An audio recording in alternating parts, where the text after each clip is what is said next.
Save big and get your holiday shopping finished early at Macy's Friends and Family. Take an extra 30% off the best gifts from top brands when you use your coupon or Macy's card. And take 15% off fragrances, skincare, makeup, and more great beauty gift ideas.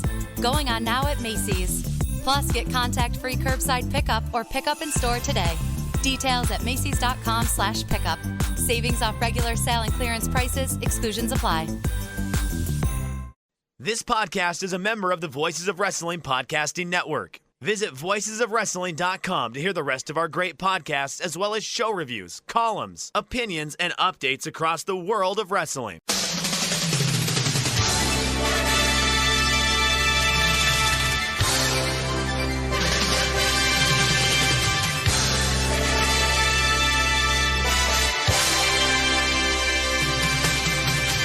Hello everybody and welcome to the Super J-Cast. I'm Joel Abraham, joined by Damon McDonald. Now, Damon, whilst this is a New Japan-centric podcast, I do want to take a moment at the start of this show today to talk about something non-NJPW related, because there was an incredible match that took place this past week that had me on the edge of my seat, a lot of our listeners too.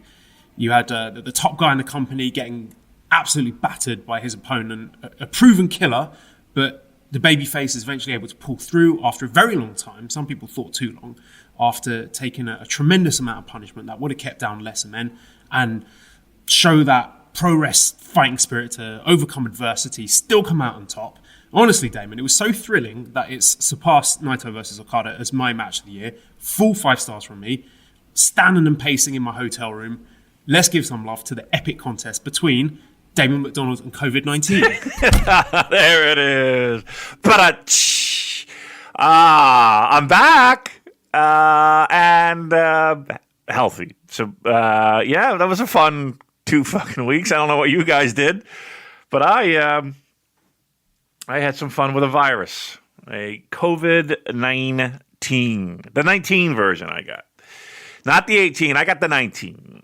And what a fun experience that is for everyone. Fuck me, right? but I'm on the other side of it, and we are okay. But yeah, it was both myself and Cheryl, as was noted. Cheryl was like, "You told everybody I fucking got it." I was like, "Yeah, nobody, everybody cares. People care about you, Cheryl. I know it's weird, but people care." Yeah, we got it. We were not feeling so great a couple days before Thanksgiving, and we were looking at each other like, holy fucking shit, this is, and cases in our area just have gone through the roof. And we looked at each other and we're like, we gotta get a fucking test. And yep, so we got in our state, we were able to get them delivered right to our house. And they were overnighted, and they were there, and we took it, and we mailed it back. And our Thanksgiving morning, Cheryl wakes me up and says, and she's got that look of, oh, what the fuck? And I'm like, well, what's wrong? I fucking have it. And I was like, oh shit. Let's check yours. And then lo and behold, it took mine a little bit to come in, results to come in, but same day. But before you got your results, David, were you sort of side-eyeing Cheryl? You're like, get away from me. Try not to touch her. No. Give me a kiss, darling. No. The way our house is laid out, like, there's no, what are we going to do? You know what I mean? Like, and at that point, we share the same, it's impossible. I knew I was doomed. I was like, I knew it. Because I had symptoms, and yep. Positive, and then it's just then now we're staring at each other like, what the fuck? Because again, there are people that we've been around, Cheryl for work, and me with my friend who's building the bar, which is coming along fantastic. It's I was worried, like I don't want to get anybody sick. But yeah, it was a little bumpy ride there. I don't think anything too serious, but yeah, there were fevers that got a little high, and I lost my sense of taste and smell for 4 days, maybe. And that's weird. That fucks with your head more than anything else. And again, you overanalyze every cough, every wheeze, every sniffle, every fucking everything. So it's more of a mind fuck than anything else. And as I was telling Joel, it was, again, the odds are in your favor of you pulling out of it okay. But it did feel like somebody put a pair of dice in my fucking hands and told me, don't roll snake eyes. And my wife too, which is not a good feeling at all. So it's constant temperature check. How you feeling? How you doing? A million times. I feel. Look, if I will say this, if there are people out there that got it worse than me, that's terrible. It's not good news because I would not wish that on anyone. And obviously, at least in my country, we've had countless people die from this. So it was a little scary. I'm not going to lie. But we're good. We're on the other side of it.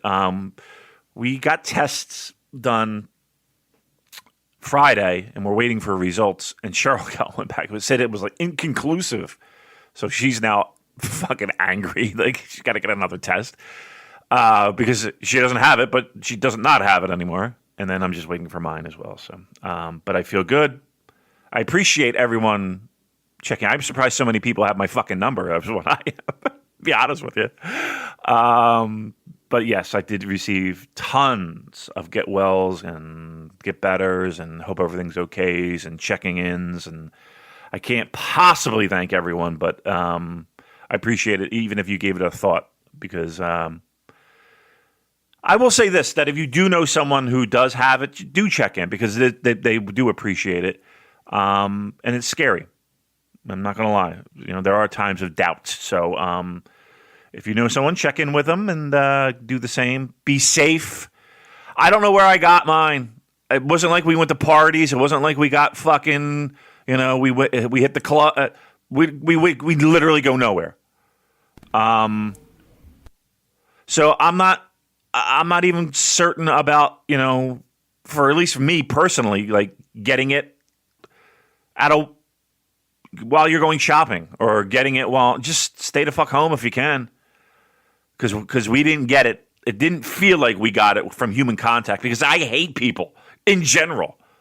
So I'm not hanging around a lot of people. I don't know how we fucking got it. And again, Cheryl is she's very diligent with this. I don't know, man. That's what I think, Joel, is the scariest thing is that I don't feel like we did anything that was outside of guidelines. In fact, we were dotting I's and crossing T's, and we still got it. That should frighten some people. You can't catch it by podcasting with someone, can you? I'm not going to get COVID through Skype, am I? Probably get anything else. I hope not. I hope not, Joel. Please wear a mask. We're glad to hear you better, Damon. But I do also want to give a shout out to our friends, Liam, moderator on our Discord, who... Oh my God, you hear this? Yeah, done his ankle in pretty badly. So, Liam, wishing you all the best, mate. Hope this our shitty podcast gives you something fun to do while you're in hospital. But yeah, it's just a bad week all around. This is not just a ligament tear. That was a pretty nasty, like surgery is involved, correct? Yeah, there are a lot of broken bones, like all the bones broken. Oh, so my really goodness. nasty stuff. How did he do that? He was bouldering. What the fuck is bouldering? I don't know. Is it something like rock climbing or mountain climbing? Why are you climbing a rock? You know what I mean? We get it. You're fit. You need to climb a rock. Don't climb a rock. Nobody listening to this climbs a rock. Please, you're gonna hurt yourself. I know he was describing that. Oh my goodness, I didn't get to the point where he how it happened, but whew, ouch. Oh, yeah. This has not been a good year, Joel, has it? Can we officially put this down as a fuck shit ass eating fucking the worst year? Can we do it? Can we officially give it the crown? Definitely, and take solace in the fact that as soon as that calendar ticks over to January 1st, 2021, everything magically gets better. So hang on in there. Only 1 month to go. Hey, thank God. I knew he shouldn't have bought that calendar. God damn it. All right, well, this is a New Japan Pro Wrestling podcast. And guess what? It is what? The 9th, the 8th of December?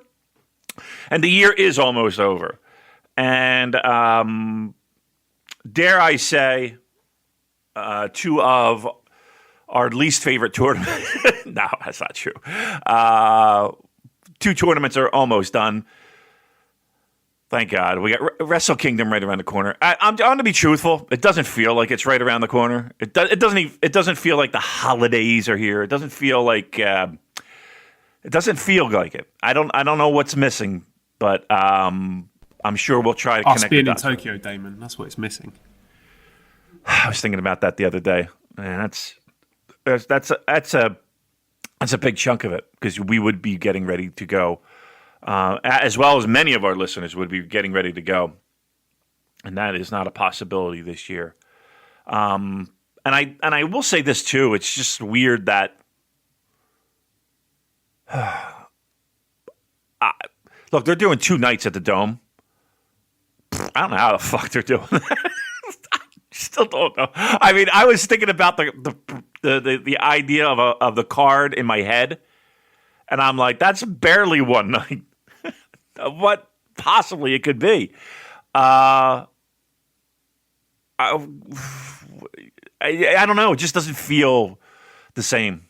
It doesn't feel the same. But again, we're going to get through it, and hopefully there's greener grass on the other side. Well, I will say this, with holidays around the corner, with Christmas coming up, what better Christmas present than the brand new Scampy Club t-shirt designed by the wonderful Tapler and provided to us, printed by the awesome Cobra Kawaii. You can find them on Twitter at Cobra Kawaii. That's 2 I's at the end, both with K, so KOBRAKAWAII, who are printing the Scampy Club t-shirt for us, and after Pro Wrestling Tees refused to do it. So I think I might just shift over all our designs to Cobra Kawaii because they sent me a copy of it. Excellent quality. Personally, I think it's better quality than the Pro Wrestling Tees stuff. It's a bit more expensive, but I'm happy to pay it. I'm happy to support independent businesses, and I'm sure you, dear listener, will be happy with the results too. So please do check out Cobra Kawaii if you want to get hold of the Scampy Club t-shirt. I saw a picture of it, and it looked fantastic. I was super happy for it because I know that's been sitting up your sleeve for a while, and getting that printed. I mean, and that's all out of your own money that you're doing this. A little vanity project for me and the cat. Yeah, I mean, so it's been a while. So I was glad to see that in physical form on a T-shirt. So yeah, if you want a way to support the show. Support us. That might be a great way to do it. And if everything works out there, then maybe we do move some stuff. We haven't really focused on T-shirts that often in the year. Maybe some new designs, maybe some new things. Who's wearing T-shirts these days, Damon? I'm walking around my room naked most of the time. No, you're in salmon. You're like the salmon guy. I was like, whoa. I saw one of those pictures. At the time, I'm a fashion icon, Damon. I mean, you were head to toe in it, though. I was like, it was like it was like a unitard of salmon color. I was like, wow, look at this guy. Look at Dad rocking it out. I don't think I own a salmon anything. You can pull it off though. You look good. You always look good. You're too kind. That NJPW collection video has just popped in my head. The one with Taichi and Desperado just burying the whole fucking roster. I can't believe I didn't watch that sooner because I saw the length of it. It's like 35 minutes. I was like, fuck that. But I actually sat down to watch it, and it was a real treat. It's just hilarious. Just the pair of them just piling shit on all of their colleagues in the company. It's I think must-watch stuff if you're a fan of people being mean to each other. It is. I love a surly team that just doesn't give a shit. They were laying the hammer to a lot of people. So, and it's not over the top. It's not just them screaming and yelling and ranting. They're not subtle jabs, but they're very understated so sarcastic, aren't they? Like, Yeah. Taichi's obsession with Hikuleo is like, yes, Hikuleo is going to be the ace of my faction. Yeah, it is that. So if you appreciate that fine humor and you haven't seen it yet, definitely check it out. That is a funny thing. Couple of news bits. Our friend of the show, Dave Meltzer, reporting that Rocky Romero has been in talks with All Elite Wrestling about a possible deal with New Japan. I'm not sure how I feel about this, Damon, because there's a lot of really great wrestlers in that company. Certain guys I would love to see work in the New Japan ring, like the Dark Order, because I'm a big fan of those boys. But having said that, I tune into Dynamite and watch their big main event, their big world title match between Kenny Omega and Jon Moxley, and I'm just, if having in their main event, in their world title matches, heel managers interfering and weapon attacks and things like that. I don't want them coming over and mucking up the New Japan IWGP heavyweight title scene with that rubbish, Damon. Yeah, we don't have that. We don't stand for that in this ring. How about that? I mean, if we're going to start off somewhere with a little pro wrestling talk. I watched it. They did a good job of making it feel important. That's for sure. And I tuned in. I watched, and I was left a little bit scratching my head with the involvement with Impact. I definitely see how it helps Impact. That's for sure. I think the jury's still out on how that helps AEW, but it feels like AEW is they just have this uncanny desire to have a partnership with someone when I don't really even think they need it. Like, why are they obsessed with having a partnership with someone? Like, anytime we hear about partnership, it's always AEW's talking to this guy. And the other companies are kind of looking around, staring at each other like, oh, all right. Okay. It was weird. I mean, seeing Don Callis, I don't know if the wrestling world needs another company invasion angle, if that's what we're going with. Who knows? But look, I'm sure Rocky Romero has had conversations with Tony Khan. I'm sure of it. That does not necessarily mean a conversation equals a business dealings. I think Rocky Romero has the stroke in the company that could, have conversations, but obviously he's not going to be putting ink to paper. I don't think he would have that type of stroke. And if I'm not mistaken, I even read he was saying that, he probably talked to Tony Khan a month ago. So the idea of him in negotiations is a little bit of a stretch. Now, again, it's pro wrestling. Things can be worked out, and I'm sure things can be worked out quickly. I just like how I can't believe we're going to get into this again. But if New Japan can't really reap the benefits of a partnership right now with what's going on in the United States, it's not like there's. It would be very difficult logistically to make happen. Now, if later down the road there are opportunities when viruses clear up and shit like that happens and travel restrictions are lifted, could we see something? We certainly could, but I don't think anytime soon. But at this point, look, I think everybody should be thrilled if Moxley's sitting in a hotel room right now in Tokyo, quarantining, right? If that's not happening, then nothing's happening. And also, let me say to that point, and to be clear, and to say again, New Japan Pro Wrestling has no problem working with individuals in All Elite Wrestling. We see it now. Jon Moxley, Chris Jericho. And that's not to say that others might be a part of that too. That does not mean that there is a business relationship between the two companies, or, dare I say, that there needs to be one. Now, does that mean that Rocky Romero hasn't had conversations with AEW? No, it doesn't.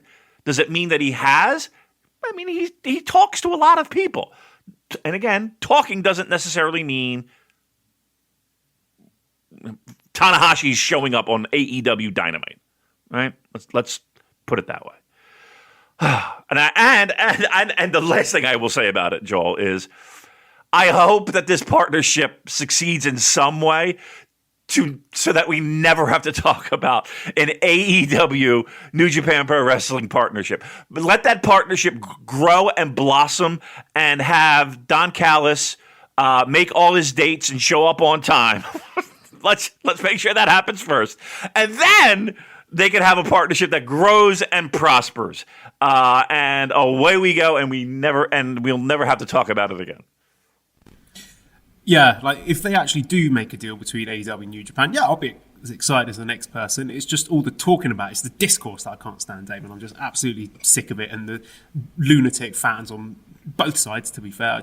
I got no time for it. But yeah, I mean, ultimately a decision would have to be made by top brass, the likes of Kidani, Sugabayashi. So they're the people that have got to be convinced, not Rocky Romero. So wouldn't read too much into that for now. But you brought up the point about Jon Moxley, and Kenta is talking about Moxley a lot. There's a lot of funny tweets going around.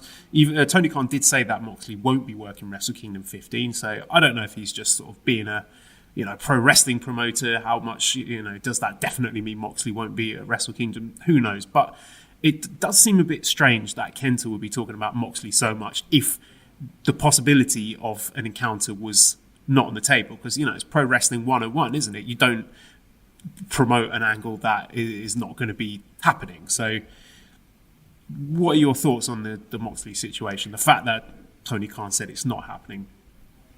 Well, I mean, I tend to believe that it's not happening. Just the logistics of it would be a little bit of a struggle. And again, I hate to get into quarantine talk, but he would have to quarantine, wouldn't he, for 14 days or 2 weeks or whatever the case may be. I don't know if that's something that he's willing to do. I mean, let's put it this way. He is a guy that, if anybody was willing to do shit to get shit done, he seems like the guy that would be the guy to be like, fuck it, I'm quarantining for 14 days. I'm there. But I don't know. For one night or 2 nights or 3 nights, if they are doing a dash right after the domes at that Tokyo Ward, the Tokyo Dome, whatever it was. So 3 nights. I mean, who knows? I mean, he doesn't have the title anymore. So the AEW title. So it does kind of free him up there. But again, is he going to do that? Is that something he's willing to do? I tend to think not, but there are a lot of factors that make it seem like it could happen. And over and above all of that he is still the IWGP US champion, right? He still has a title that he needs to drop. So I don't know, Joe. Give me percentages. Give me what you're feeling. 0. Give me a 1 to 10. Better. Give me a 1 to 10. Jon Moxley showing up Tokyo Dome. 1 to 10. I'll give you a 3 for that. Let me throw it back at you, Damon. Right. Give me 1 to 10. Kenta appearing on Dynamite. Huh. That's even more interesting, really. Is he back home? I believe so. I mean, he hasn't been on the World Tag League tour, so right. And my understanding is that his family's back in the States, so I think he is. Huh. Oh, now you just fucked with me there. What do you think? You think it's a possibility? I tell you what, that would be worse to me when it comes to the discourse. Like, that would be worse. That would be a nightmare. Just imagine. Oh God! I think it would be kind of cool. I'd be up for that. Kenta invading Dynamite to steal the IWGP US title back. Well, Look, I say steal it. Maybe they'll have a match together. I think the idea of it is good. It's just the idea of that leading to more. Oh, there's a partnership. Yeah. I hear you. Okay. No, don't do it, Kenta. Please don't, for the love, right? Please, for our sanity. But the scenario that you laid out, that would be fucking cool, wouldn't it? I mean, between Impact and that little bit. All right, so look. All right, let's. He's already. Look, Kenta's. We'll just assume Kenta is in Florida. And then he's got to get back on a plane to get to the Dome. 2-week quarantine. So he would have to quarantine. Like, he would have to shoot this angle this week, right? And then get on a plane and then quarantine, right? Correct? Yes, although I'm not sure what the quarantine restrictions are for Japanese nationals. He's in Florida. He should quarantine the longest you possibly could. They should put him in a medically sealed bag from head to toe. Right, okay, can I give you a third possibility? All right, you can. All right, being an avid watcher of New Japan Strong that I am. One, Brody King has an upcoming shot at this US title shot briefcase. Give me, out of 10, Brody King beats Kenta for the briefcase and ends up challenging Moxley on US soil, and Brody King wins the IWGP US title.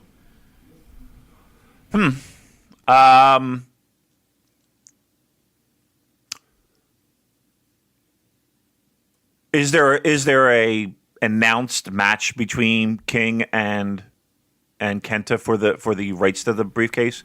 Has that been announced? It will be happening at Detonation, I believe the event's called. Detonation. Okay.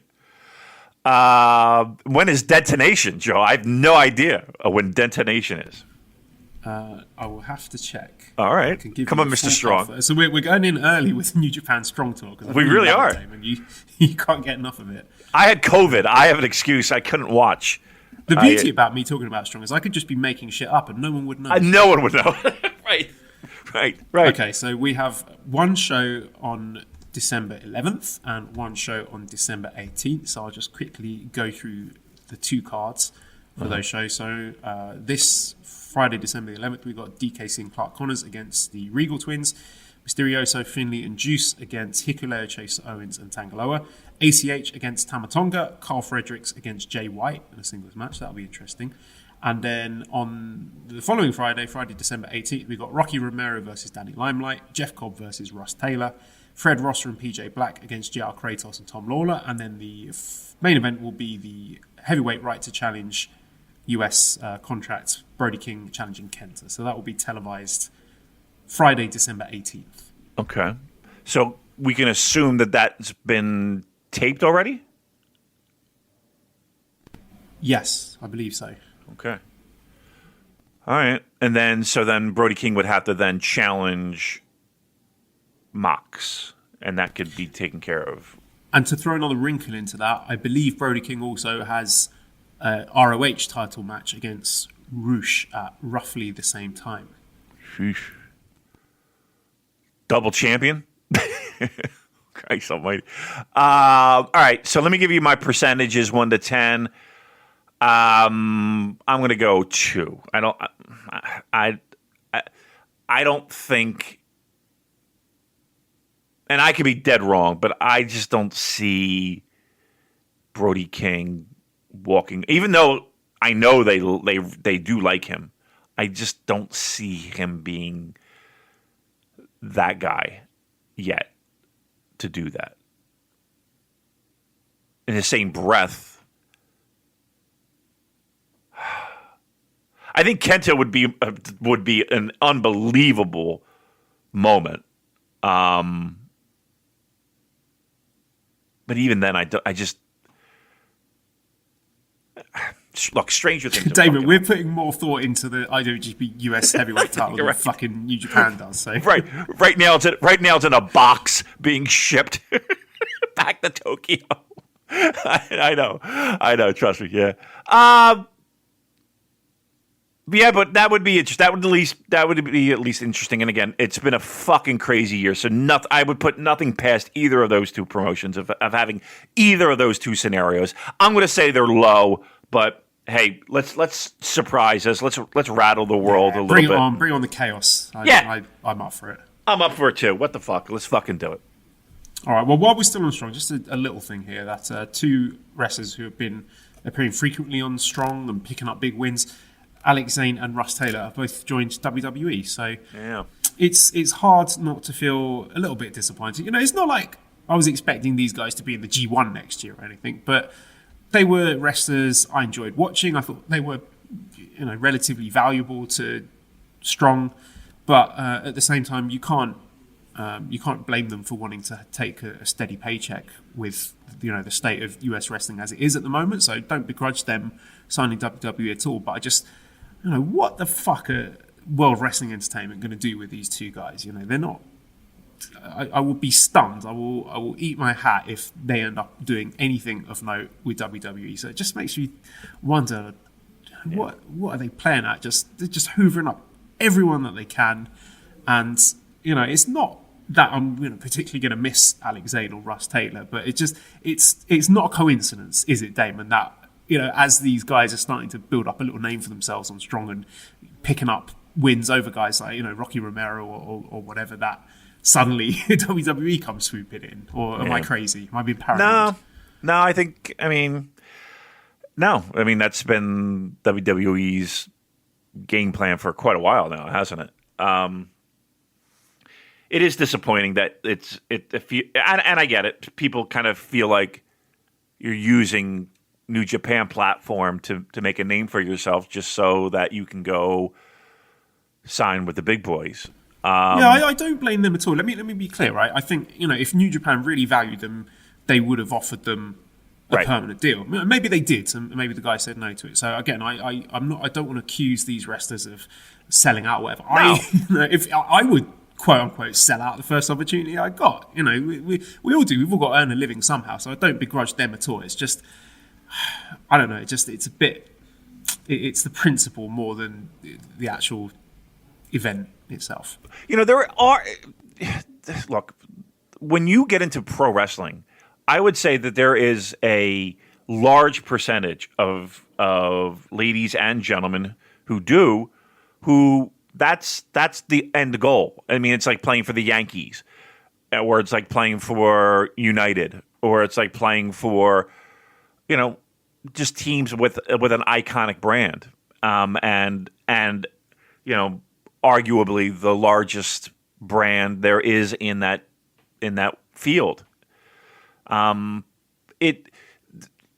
To be able to go to a performance center like that and train every day, and again have a steady paycheck, and with the possibility of walking out on Raw, no matter what role you're in, is a dream still to this day for many pro wrestlers. When you tell your friends, "Yeah, I'm a pro wrestler," "Oh, where can I see you?" "Well, you could tune into New Japan Strong." I hate to say it, nobody's going to fucking do that. But if you say, "I'm going to be on Raw," trust me, your friends at the bar are going to be like, "What? I can watch that." Then you become famous. And there is something to be said about that. So, and again, you're right. Even where else are they getting steady work? You know what I mean? Okay, not even AEW are you getting as steady a work as you would with WWE right now. Just knowing, the Performance Center and everything else. How can you blame them? How could you point a finger? Good for them. But yes, it does suck that, you make a name off of a New Japan platform, and yeah, here comes somebody writing a check. But that's been that way for years. It's been that way for years. Every fucking promotion knows it. Every promoter knows it. Every indie promoter knows it. It's. I hate to say it, but it's just like if you're an indie pro wrestling promoter, if you're like I don't know, an MLW or I don't know, just fucking somebody who runs shows, an AIW or whoever, you got to know if you have somebody who has even a sliver of potential, and they're making a little bit of a buzz. You probably have a shelf life of about 4 months of using that dude or young lady, right? That's gotta suck. That's that's what I'm thinking at. Every time I watch Strong and I see someone start to build up a bit of steam, get some wins, I'm thinking, it feels like a time bomb. Yeah, don't say anything. Don't say Mr. X was good. Right? I know, right? Because it's like 4 months you got, and that's it. Then the offers come. Here comes Steven Regal with a blank check. Speaking of Steven Regal, we haven't seen his son that often, have you? I haven't. On running ringside. No, I haven't. I don't know if he's in the country or he's being hidden in the dojo or what. I'm not sure about that. Haven't seen him. Haven't seen that one in a while. But anyway, yeah, that's the state of pro wrestling right now. So there's not many options. Not many options. So, not to beat the dead horse, don't blame the wrestlers. Don't hate the wrestlers, hate the game. How about that? Huh? How about that old school reference? Right, one last question here. Sean says, should Moxley not return for Wrestle Kingdom? Could you see Kenta versus Shota Umino match? So obviously Shota had the connection with John Moxley. He had been on excursion in the UK, but no one has heard from him for a while. Do you think he is due a return? Could Wrestle Kingdom 15 be the place? Is it Wrestle Kingdom? Yeah, Wrestle Kingdom 15 be the place to do it?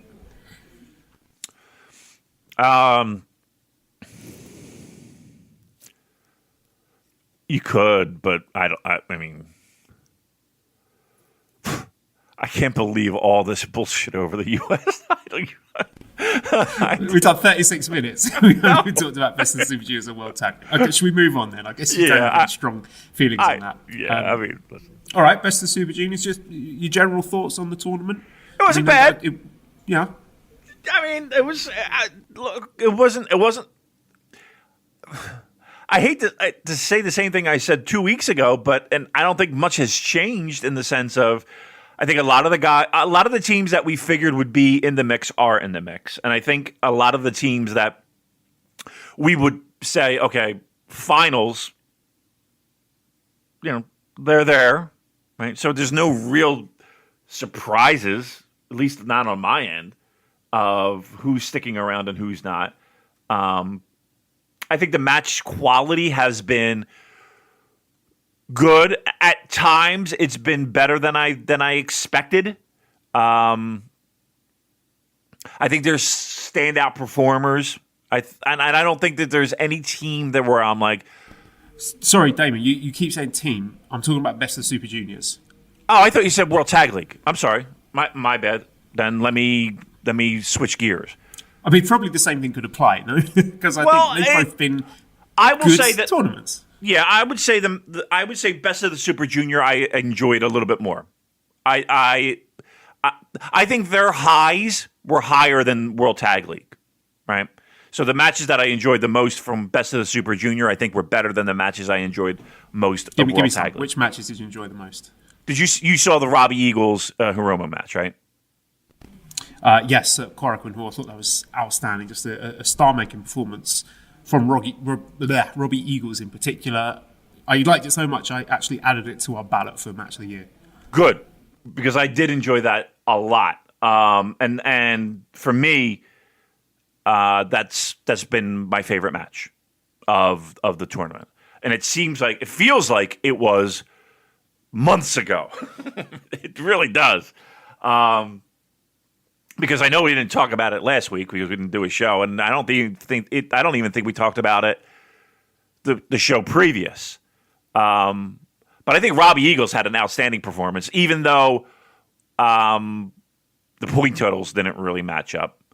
I don't think there was any like when we talk about these tournaments, I don't think that there are people that are like. I think it would be more of something sticking out like a sore thumb for a team to be not good. And I hate to be negative because we're a positive show. We're the new positive show, by the way. In case you didn't know. We're the real WrestleJoy. Yeah, right. You know what I mean? Like we're not racist, but yeah, we're carrying the torch. We're carrying the torch.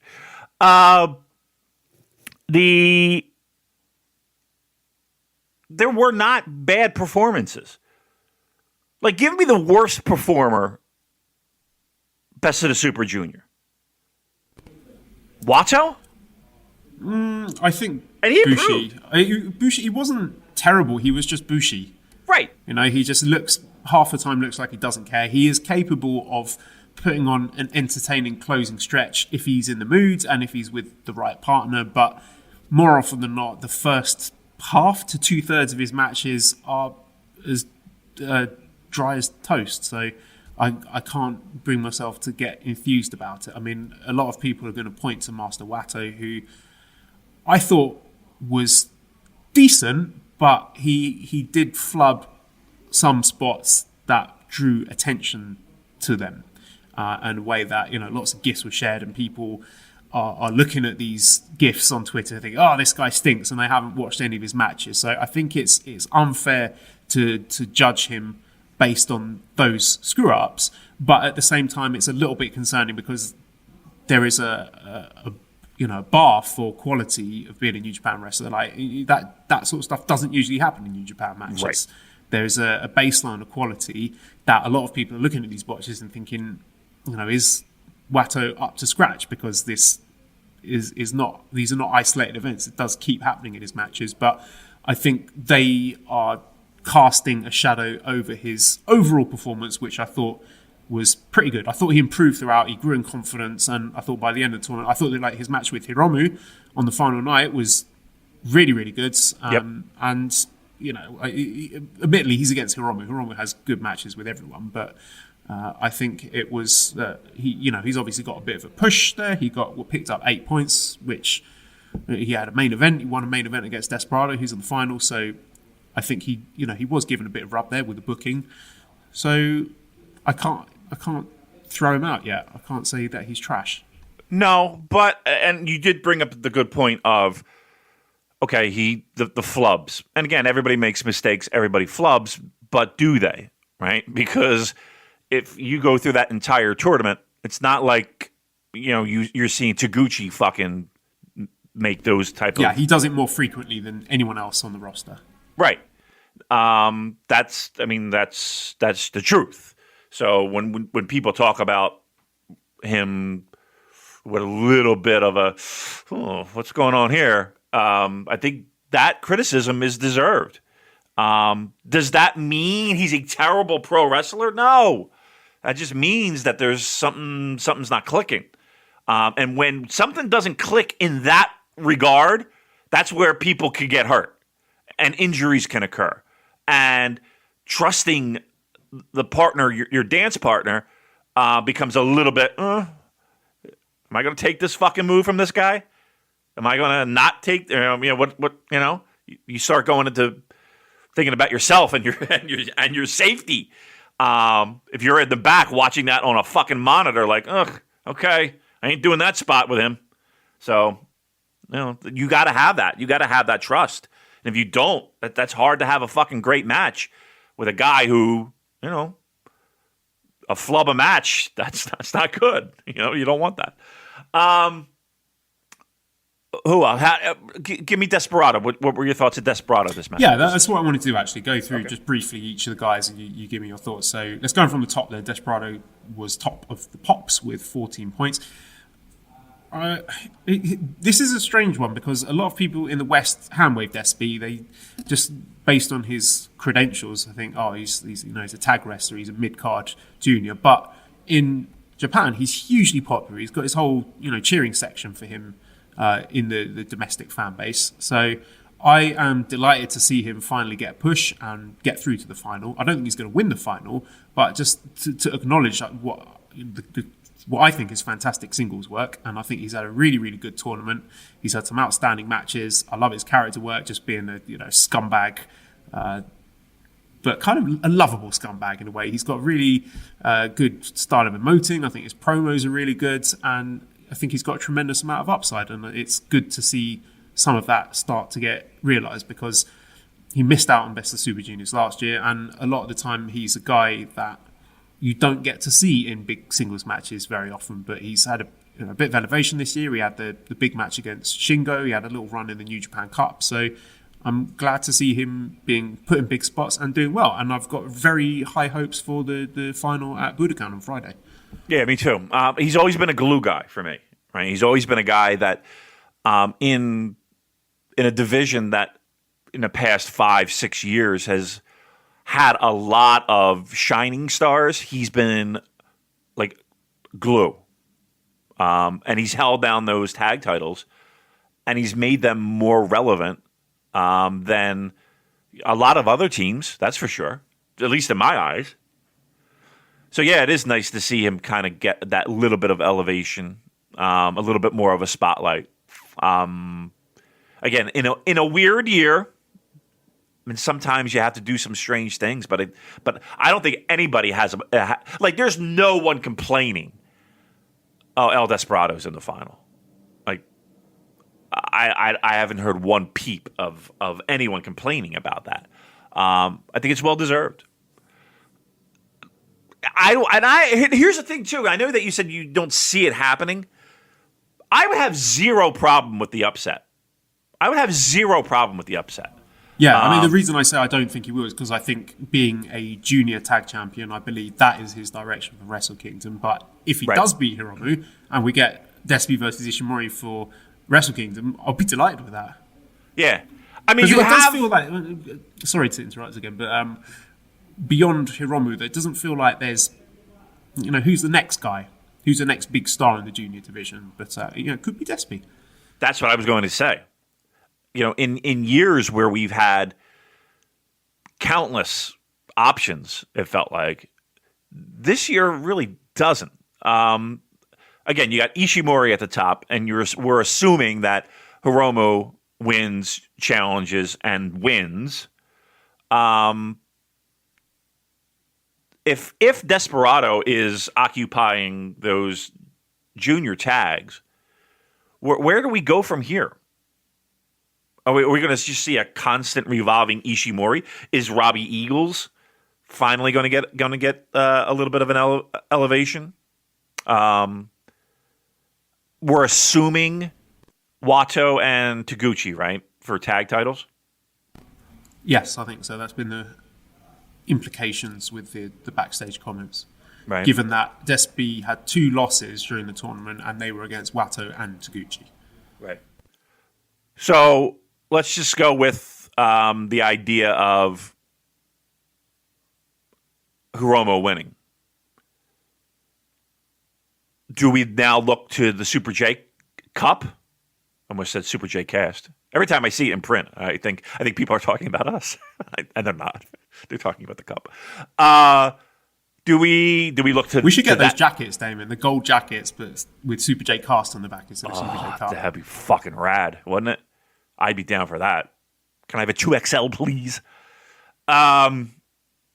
Yeah. Speaking of which,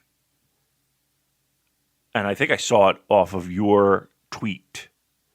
Did you see that fucking hype video for Leo Rush? Yeah. Can we come on to that? I've got it. We will come on to Super J Cup later. Okay. But I guess let's stick with Best of the Super Juniors. Yep. So if we, I guess my question is that are we looking to that tournament for the next challenger for Hiromu? Yes, I think so. Okay. Well, or it could be some of the defeats that Hiromu took during the tournament. Well, I suppose one of them was against Despy, and the other defeat was against who? Who else did Hiromu lose to? Sho. Yeah, he lost to Sho, so it could be Sho. I don't want Sho in the fucking juniors. Again, we talked about it a couple weeks ago. if you're going, he just I know it was logistics, but he was just in the fucking New Japan Cup, did well, fighting for the Never title, got there, missed it by the hair of his ass. Now he's fucking in the middle of the pack in the fucking best of the Super Juniors? I don't think that's fair. I don't think he was in the middle of the pack. He got 12 points, which was just behind the leaders. He's not enough. All right. But he's... Are you happy with that? I'm surprised because I thought he was going to make the final. Given the year that he's had, and you're in a situation where Yo is on the shelf with his injury, that this might have been the time where you pull the trigger on Sho. So that is my question mark. If Sho, doesn't get it this year, when is he going to get that push? Is he going to get that push?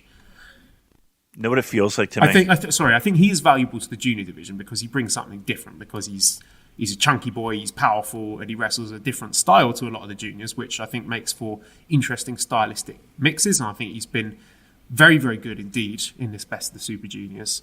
Yep. So I'm not calling for him to be elevated to the heavyweight division because I think there's a lot of upside to him as a junior. Yeah, I want him up. I do. I think there's more. I think there's more upside to him up from the juniors. And to me, it feels like they're waiting for Yo to come back so that they can do something to officially crown him. And I don't know if that's... Wouldn't that be nice to see a Yo heel turn? Yeah, I mean, maybe that's the direction you go. So you have Hiromu win the title, and then at some point Sho defeats Hiromu for the junior title, and then the returning Yo can turn heel and have a little program with Sho. I mean, we're booking out every one of these fucking minor titles, Joel. I don't know... I mean... We had the whole year booked for all these, the U.S. title, the junior title, the tag title. I mean, what else do they want us to do? Well, I'm exhausted. Do they know I'm coming off of COVID-19? I can't come up with everything. Not paying us enough, are they, Damon? No, they certainly aren't. Nothing. You know what?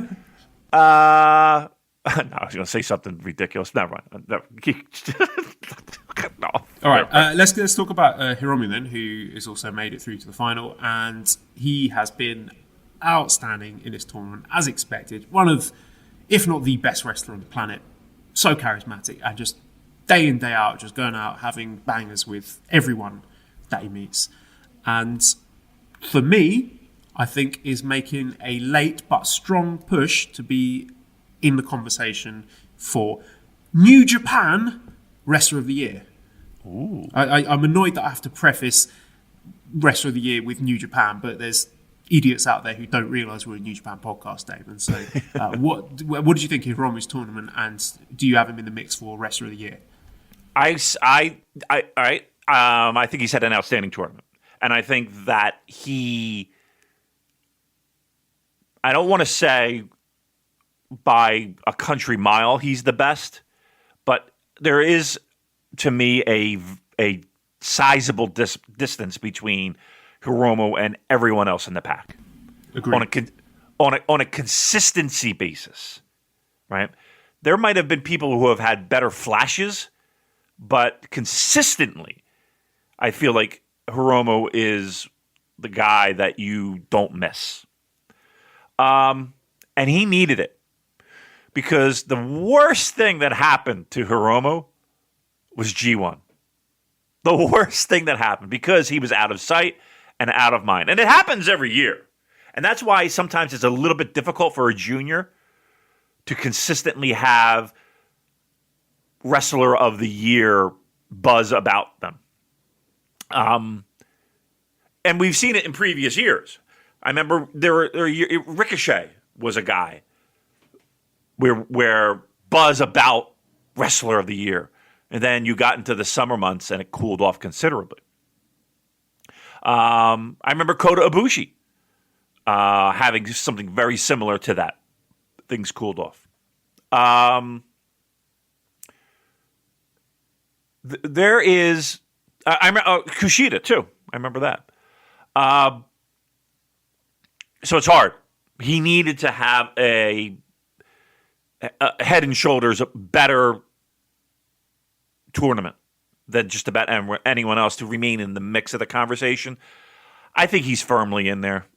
I don't see when we talk about year-end awards, and the idea of leaving him off a ballot is preposterous to me.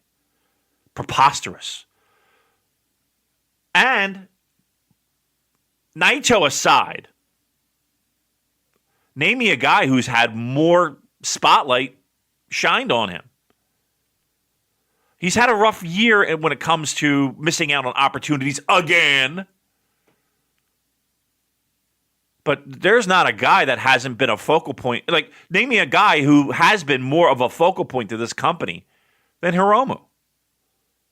I don't know. And match quality goes without saying.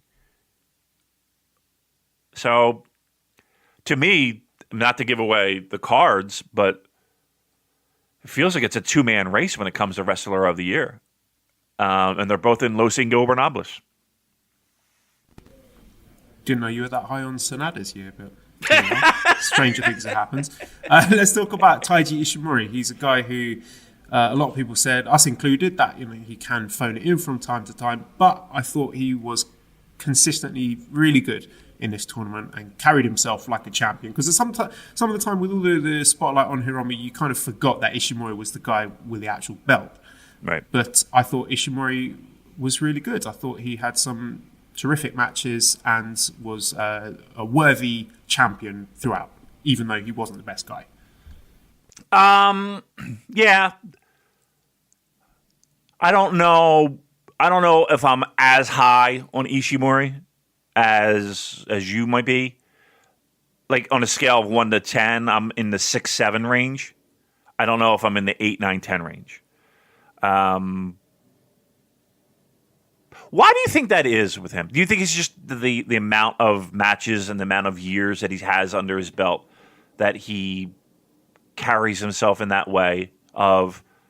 And again, I'm not saying take a night off. I'm not saying... But that he does... It does feel like he does hold back. And like when other people hold back and go through their not big show match routine... It doesn't feel as obvious, I guess, maybe, than it does when Ishimori goes into his not a big match. That's it, isn't it? Because when he is really trying and he's got the big match on the big stage, like Best of the Super Juniors final 2018 with Hiromu, like absolute match of the year level stuff. When he does have a stinker, when things don't quite click with his opponent, or he's a bit hurt, or he's a bit tired, or not trying as hard, then things tend to fall apart. I'm thinking of that terrible match with, was it Marty Scurll in last year's Best of the Super Juniors? Really awful stuff. And I thought, not all of his matches are great. If I remember correctly, I think his match in this tournament with Doki was not good, which was disappointing given I thought Doki had a really good tournament, but I thought there were more hits than misses. He exceeded my expectations. Okay. All right. But he comes in with that rep. Do you think that influences you a little bit? Possibly. Yeah, maybe I should have expected more from him. Maybe I was doing him a disservice by expecting him to, I don't know. Lose a gear. Really. Yeah. Now, yeah. You expect him in a tournament like that, because I'm saying that knowing full well that I did too. He's going to downshift a night or two on a tournament that lasts 13, 14, whatever, however long it lasts, right? You're going to get a show or two where he kind of coasts, or at least it feels like there's a coasting going on. Going into it, you just don't know where it's necessarily going to occur, but you're going to get it. And so maybe my expectations drop knowing that I'm going to get that. So yeah, I'm right there with you. But he didn't have a bad one. No one had a bad one. But yeah, he's like a 6, 7 for me, as opposed to an 8, 9, or 10. Right. So next was Sho, who got 12 points, and we discussed him already. Anything else you want to say about Sho's tournament? I thought he did. liked him more than I liked just about anybody else. I don't think there was one match where I was disappointed. All of them were good. None of them stunk. The Eagles match near the start of the tournament and also the Hiromu main event, I thought were quite outstanding. Special. Yeah. Robbie Eagles had a really fucking good tournament. Robbie Eagles had Hiromu aside, Robbie Eagles might be my number 2 or number 3. Do you think he should be on the ballot for either unsung or most improved wrestler? Yeah. But here's the thing. Both? Well, it's hard because his body of work consists of this tournament. You know what I mean? Like, so maybe the case is unsung then, because he's not been given as many opportunities as other guys. Yeah, but it's not like he's only got 8 points here, but night in, night out, he's having excellent matches. You know, stylistically, he's a bit different. He's a baby face who has a high-flying style, but also works a leg, which is quite refreshing to see. I think he's one of the few people in New Japan who can work a leg match really well and sell a leg really well. I can't remember which match it was off the top of my head. Maybe it might have been the Despy match, but there was some very good knee selling from him there. So he's a guy who doesn't get the big showcase spots or the big wins or title wins or anything like that, but he is just, you know, quietly going in there every night and doing incredibly impressive work. Right. And for the tournament, yes. But for how can we put him on a ballot for the year? You know what I mean? Like, he's had a great Best of the Super Juniors. This is the only time we've seen him in a New Japan Pro Wrestling ring. How can he be unsung at this point? You know what I mean? What are we going to do? Have him win the tournament?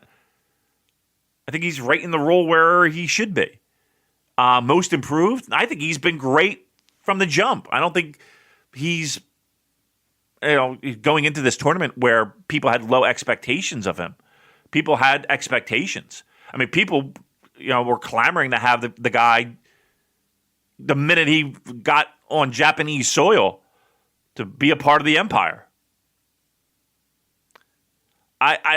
That's why when I talk about the awards, there is a part of me that is like, oh, how the fuck can we do awards? Realistically, how can we fucking do awards? Because here's a guy like Robbie Eagles who has wrestled in a New Japan ring for 3 weeks, 4 weeks. How can you, and he's had a great tournament.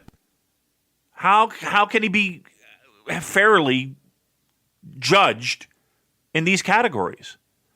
He's a great pro wrestler. He's had a great Best of the Super Junior. Probably my favorite match so far was him against Hiromu. But it's been 3 weeks of him in a ring. How can I judge him? How can I put him in an unsung? How can I put him in a most improved? How can I put him in? He's going to get votes for Junior of the Year? No, I can't in good faith put him in Junior of the Year, but I thought, well, maybe we'll stick him on one of the other categories and let the fans decide. Yeah, but my point is, okay, is he going to get third place votes? Okay. Off of 3 weeks of work? And again, please let me be very clear. I'm a huge Robbie Eagles fan, and he's had an outstanding tournament. Am I going to give him Junior of the Year votes, though? Off of 3 weeks? I don't know. That's where I struggle with awards. That's where I struggle with awards. Okay, Bushi also got 8 points. I gave my thoughts on Bushi earlier. Anything you want to add? Fuck Bushi. Mighty Bush. No, Bushi. I'm good with Top Shagger Bush. Top Shagger Bush. Okay, Master Watto also 8 points. Yeah, we talked about him. Mikey says, could you please say something nice about Master Watto? Poor lad's trying his best. So say something nice about him before we move on to Taguchi. Okay. I thought he was of all time, he was one of my favorite young lions. And the is it Carillion? Is that how it's pronounced? Or Cerulean? Carillion? Are you a Cerulean or Carillion guy? What, the colour? Cerulean? Yes, blue. I'm just going by Pokemon, the Cerulean City. All right. Cerulean City. I think it's Cerulean. All right, I'm going that. That is a wonderful shade of blue. How's that? he's very generous, very generous. Right, but I'm very giving, very giving. And listen, he's going to be in a nice little spot, opening up a Wrestle Kingdom, right in front of 20,000 fans. It'll be wonderful looking at that cavernous Tokyo Dome and the silence that will befall the Tokyo Dome as Master Wato botches a move in front of 20,000 people. Wow, I don't like this year at all.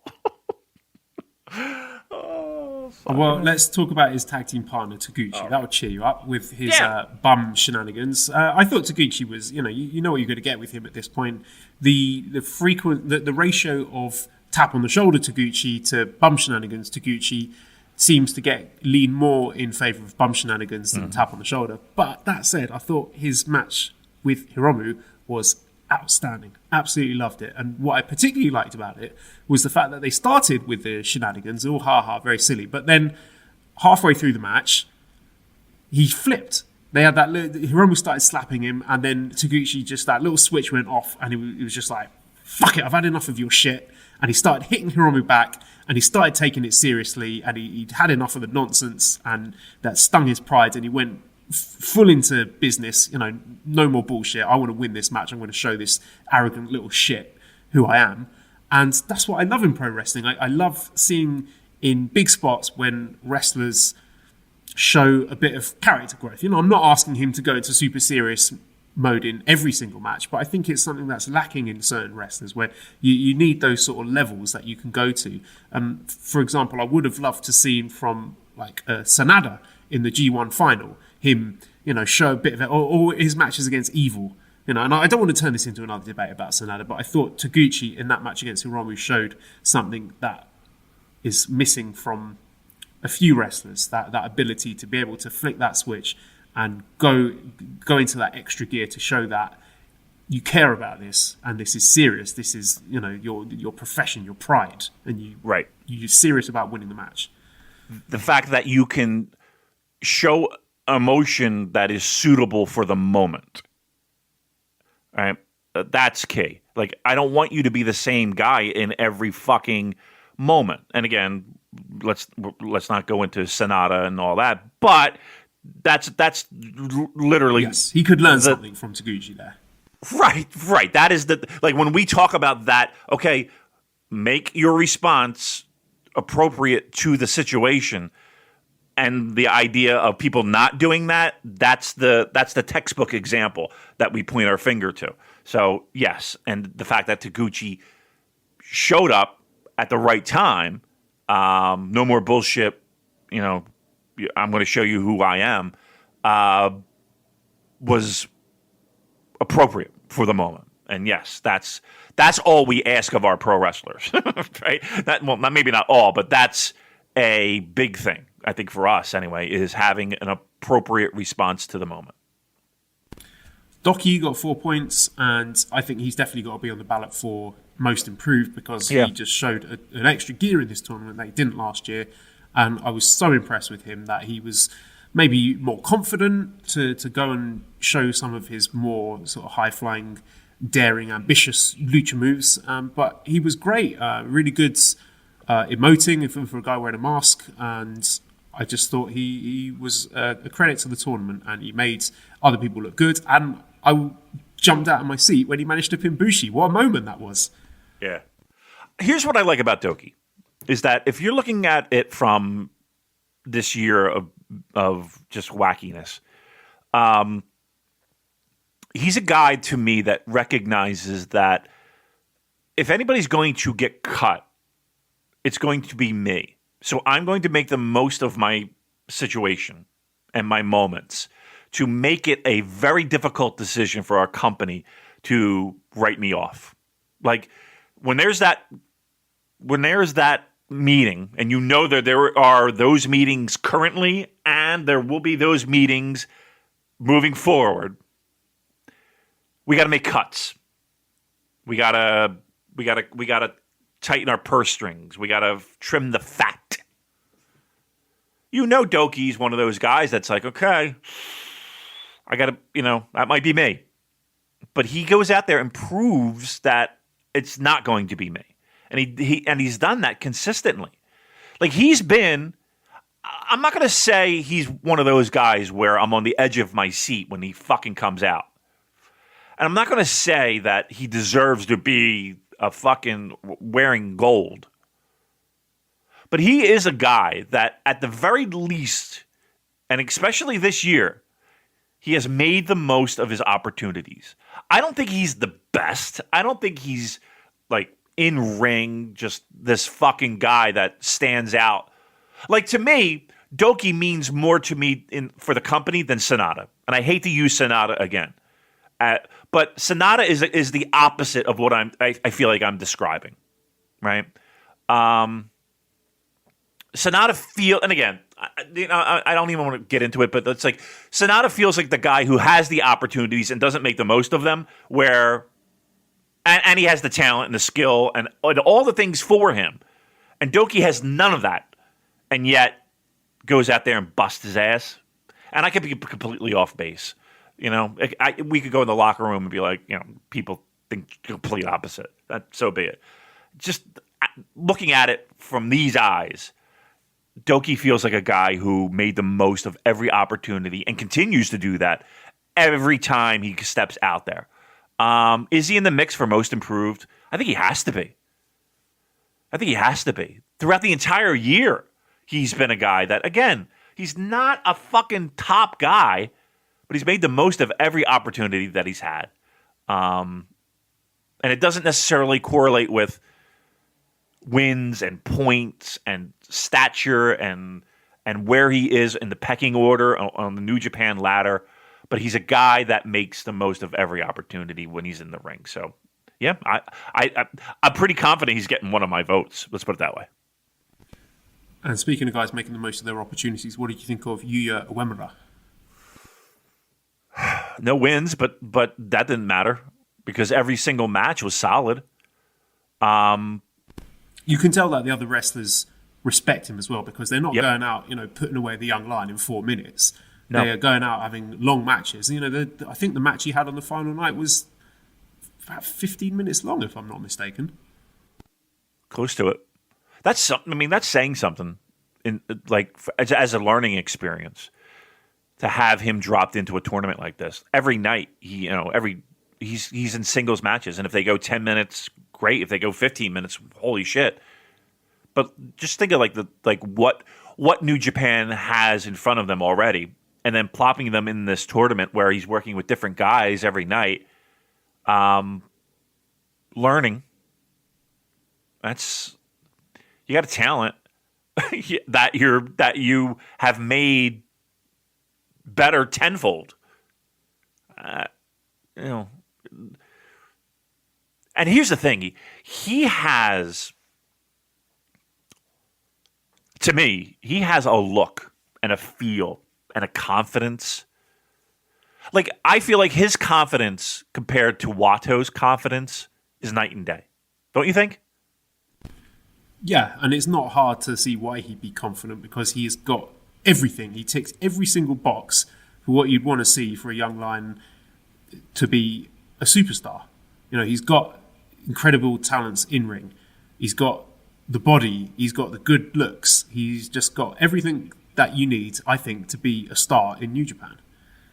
But to know it at that point, right, and to have the confidence to be able to project that at that point is something. Like, that's, to me, might be the thing that puts him over the top for me. Because there's been plenty of young lions that have had the body and have had the moves and then have had the physical attributes and have had glimmers of charisma. The good looks. I think he's an incredibly attractive man. And I can't think of the last young lion who was as good looking as him. Look at you. Comparing him to Wato, Not trying to be nasty to Watto. He's, Right. got attractive in his own unique way, but with a lazy eye and kind of sort of goofy looks, there's night and day, aren't they? A little bit. I'm trying to think. Like, I'm not really an expert on this. I'm going to defer to your professional opinion. But yes, he's incredibly handsome.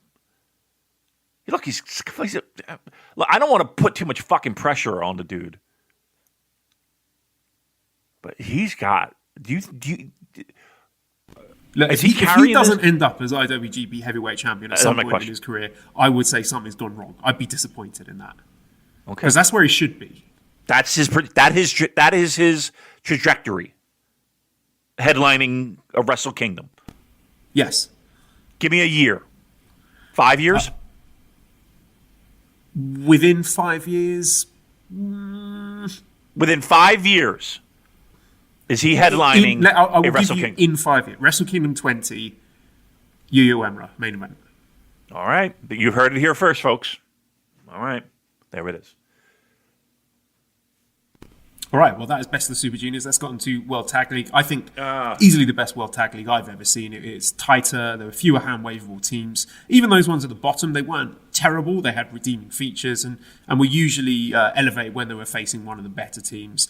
You had outstanding teams like Dangerous Tekkers, Finjuice, LIJ. They were really good fun to watch, and the matches they had against each other were the best in this tournament. And the sort of middling teams, the Gotos, Yoshihashis, the Khan and the Cobbs, they were not too far behind. And I just feel, I said before when we last talked about World Tag League that we had great tag champions, but do we have a tag division? I think after watching this tournament, yes, we do have a tag division. We've got a good tag division. Now, the question is, can New Japan follow up on this and book it consistently? So what I mean is, I don't want to see Dangerous Tekkers facing, whether it's GOD or Finjuice. I don't want to see them like second from the opening, like the second match on the card at Wrestle Kingdom, being given 10 minutes to go out and have a match, because that would undo all the good work that I think they've done throughout the year in elevating them. So your long form, your general thoughts, big picture thoughts on the World Tag League and the tag division. I do think it was good, again, as I opened the show mistakenly. I didn't enjoy the World Tag League matches as much as I did enjoy the Best of the Super Junior matches. And I think that the Best of the Super Junior matches had an advantage in the sense of singles matches, junior heavyweights, a little bit flashier, a little bit more stylistically my tastes. But okay. That being said, World Tag League can be a fucking drag in past years. And it most certainly is one of those things where people have to talk themselves into watching it a lot. I'm not saying that this tournament was like the greatest, this was like 80s All Japan, tag league. But what we did have was what to me felt like fresh matchups, fresh tag teams that didn't feel like they were just shoehorned in together. Right? Of course you had your Tanahashi with the Young Lion thing, or not even Young Lion, but the guy who was trying to prove himself thing. May as well be fucking Young Lion with the way he's been booked, but yeah, we'll come on to that. But sorry. No, you're right. But we had established teams with Gorillas of Destiny, LIJ, even Chaos teams. We had teams that still feel fresh with like David Finlay and Juice Robinson, who are established team already, but still have an air about them that haven't been beaten down our throat. Even shit like Fale and Chase, who were bottom feeders in this, and we've seen them a lot, because we haven't seen them a lot this year, still felt relatively fresh. I liked it. Nothing to me was instant fast forward. Nothing to me was awful. Everything was good. Now, was there anything that blew my socks off? Not really. There were good matches. But I would say the majority of shit. Like, I wouldn't necessarily say that there were matches that blew me away. I think that there were more moments that blew me away. Like, for me, not the match specifically, but the idea of Khan on the Cobb and the look and feel that they have and the matches that they had meant more to me than the actual matches that they had. Does that make any sense? Like I'm thrilled that we have a team that is of that style, right? I'm glad that we have a team like Guerrillas of Destiny that is established and like the veterans. I'm glad that we have a team like Finlay and Juice Robinson who feel fresh and young yet still have plenty of experience. I'm happy that we have a team like Goto and Yoshihashi, where Yoshihashi has new spark and new energy and new life. And of course, Dangerous Tekkers, who to me have been an anchor not only in the tag division, but in New Japan Pro Wrestling this year. Like if I could vote for a Wrestler of the Year, a tag team, trust me, I might throw a vote Dangerous Tekkers' way. Because I feel like they have been that important to the success and wherever that needle falls of success in 2020 for New Japan. Like they have been an anchor in my enjoyment and where I got enjoyment of 2020. Dangerous Tekkers. So you add all that together, and yes, you didn't have a spectacular World Tag League. You didn't have matches that knocked your pants off. I'm not going to sit here and blow smoke up your ass and be like, go back and watch blah, blah, blah. You could skip it. It's not a big deal. But overall, in general, the World Tag League was not bad. It just wasn't.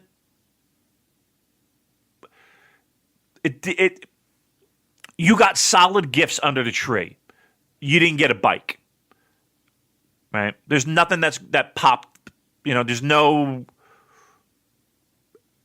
You got a good tag league. You didn't get anything that's going to be something that you're going to take with you for the rest of your life. That's really where I land on World Tag League.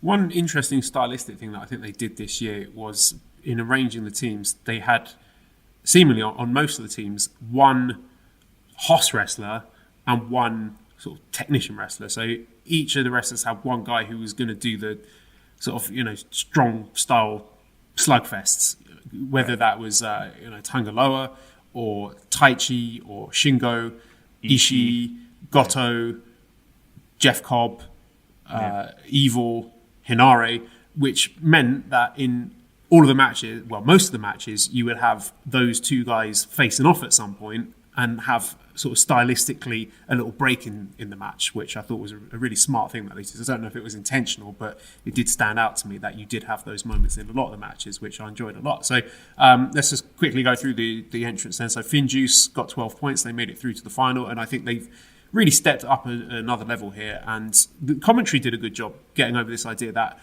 previously when they've entered this tournament, it's just been sort of two mates mucking around. But now they've had a taste of the gold. They've been tag champions, and they are taking it deadly seriously this year. It's a matter of professional pride to them that they win this tournament and they get back those tag titles, which they feel aggrieved to have lost. They feel that they shouldn't have lost them to GOD.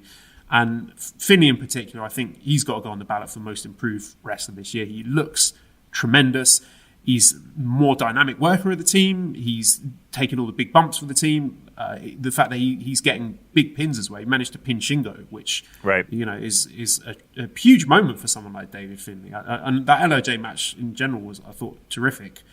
Really great closing sequences. I like the way that Juice and Finlay are sort of mixing up their finishing moves to have these sort of chaining their attacks together at the end. I really enjoyed that a lot. And they just look desperate to win. And Finlay in particular, he's going out in these matches and in the promos backstage, like he wants to win this tournament more than anything in the world, which is very, very important when you're trying to get over the division in a tournament like this. So question from Ark says, should I get a gas or an induction hob for my new house? Definitely gas. Induction's trash. And also, who do you think is better, Finley or Juice? So your thoughts on Finn Juice, and who do you think is better in this moment? Right now, Finley, only because for all the reasons that you said and how it feels like he's got something to prove as well. And I sat here and talked about Doki. David Finley, how about him? Here's a guy that you could make an argument of, okay, we've invested some serious money in you here. We need to see some return on that investment, and I think he stepped up big time. I think that if I'm a betting man, it feels like they're on their way to a World Tag Team title match at Wrestle Kingdom. Let me ask you this: is there? And again, my math is never really strong on this. There's no way we're doing a 3-way dance, right? I don't want to rule it out. I hope not. I think the match is Finjuice against Dangerous Tekkers. I'm begging because I see. Cause the problem is that I see God in the mix. The ghost at the feast. You know what I mean? Well, let's talk about God now that you've brought them up, because I think they have been trying harder than they usually do. In particular, Tangelo. I thought Tangelo's looked great. Like I've said before, he is leading into being the hoss of the team, and I think that's given probably some of the best moments of their matches when he's been slugging it out with people and suplexing people and just showing that he's a big beefy boy. So, a lot of talk that he has surpassed Tama Tonga in the team.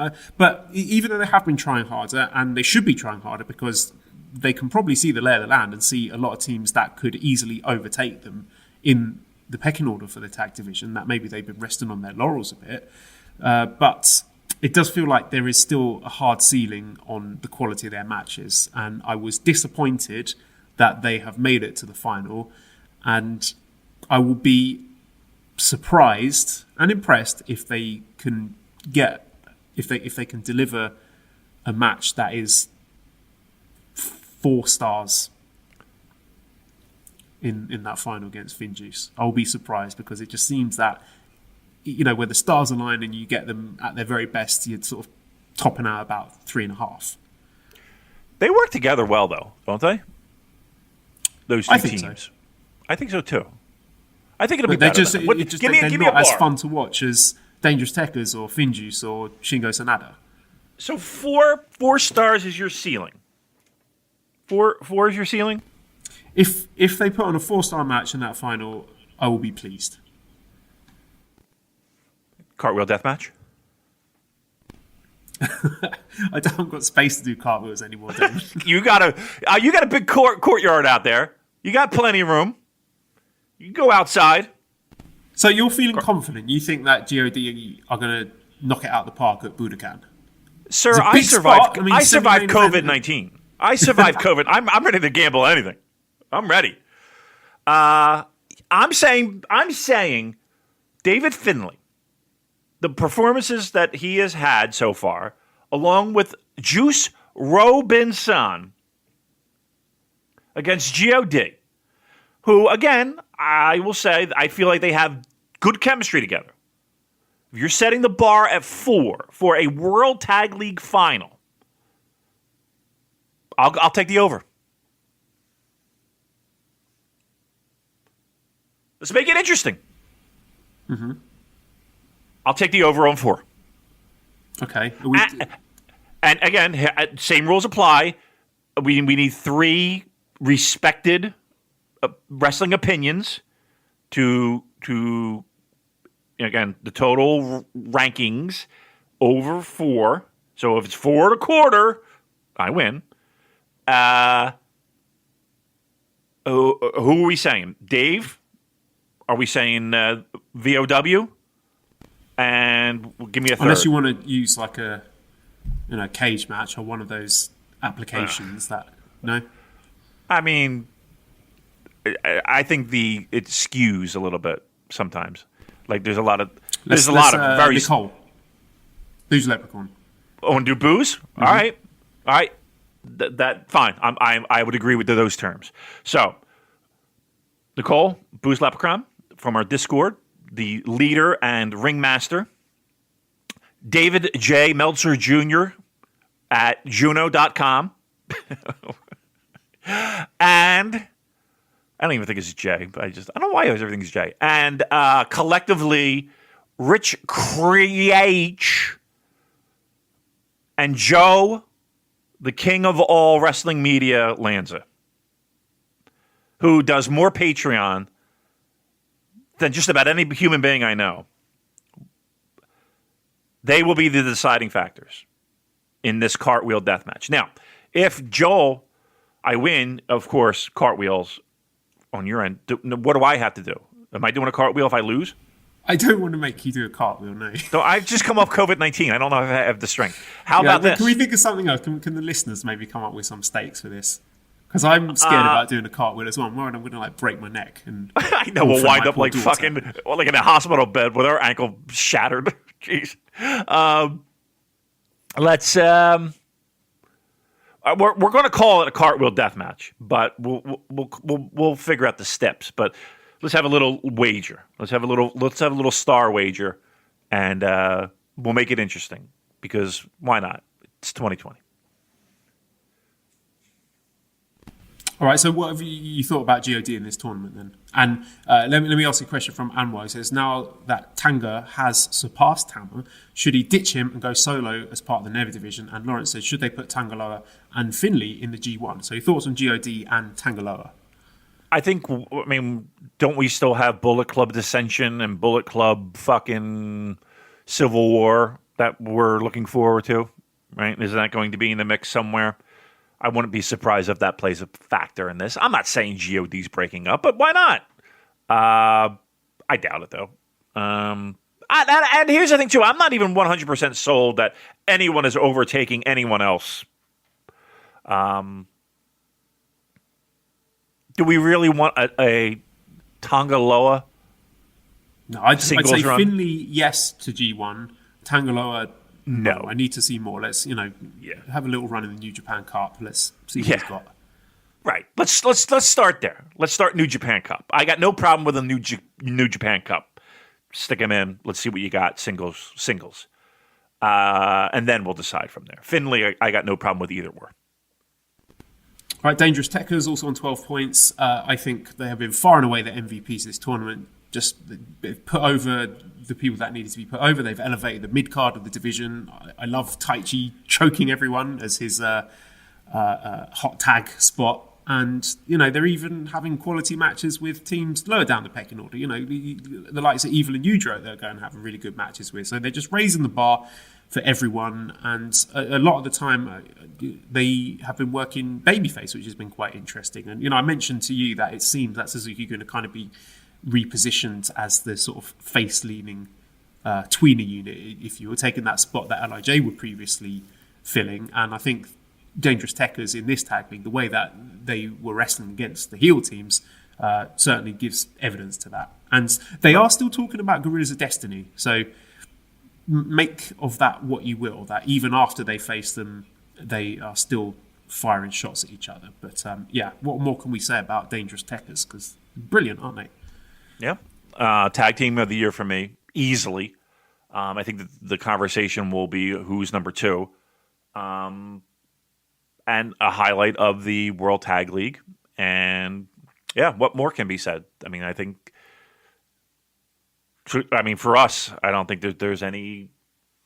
who would be second place when it comes to the tag division for performance throughout the year? They kept the company interesting. They were the most interesting program for a long bit in the beginning of this year and the middle of this year. So and they've held on to those titles, and the matches have been fun, and the backstage promos have been pretty great. I think it's the conversation is about who's number 2, and I think there's a big distance between Dangerous Techers and everybody else. So, all the roses, all the flowers, Dangerous Techers. The LIJ team got 10 points. Shingo and Sanada, I thought they were really, really good in this tournament. I think they complement each other's styles really well. The sort of more languid style of Sanada and the fiery, hard-hitting style of Shingo, just perfect balance there. And dare I say it, I am enjoying Shingo very much as a tag wrestler. I think I was kind of getting burned out on his particular style of big singles match, so it was refreshing seeing him doing something a little bit different.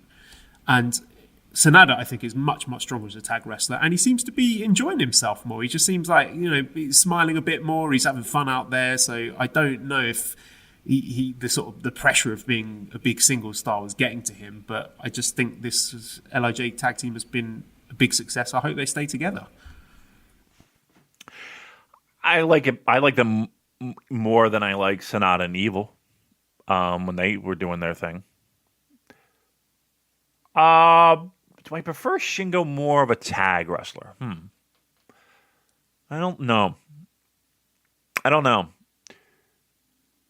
I to me, Shingo is more valuable as a single. I wouldn't want to see him, and I say this loosely, I don't want to see him stuck in a tag situation. I feel like he's one of those guys that, like, he's a guy that can deliver that important post-intermission banger of a match that you kind of need and expect. And I don't know if necessarily you want to put him in a tag situation where you lose that important piece of the New Japan puzzle when you're constructing a card. The good news is being the never champion helps. And it helps solidify his place in that. So I don't have too much concern with that, at least in the short term. In the long term, do I want to see him in a tag?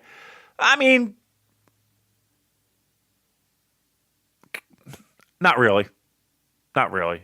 I just think he's too valuable as a singles competitor, filling out a card and being an anchor and delivering a great match when there have been times this year, Joel, where you desperately needed that great match from him to help save cards, and save scenarios. And, so yeah, I need to keep him out of that tag team mix.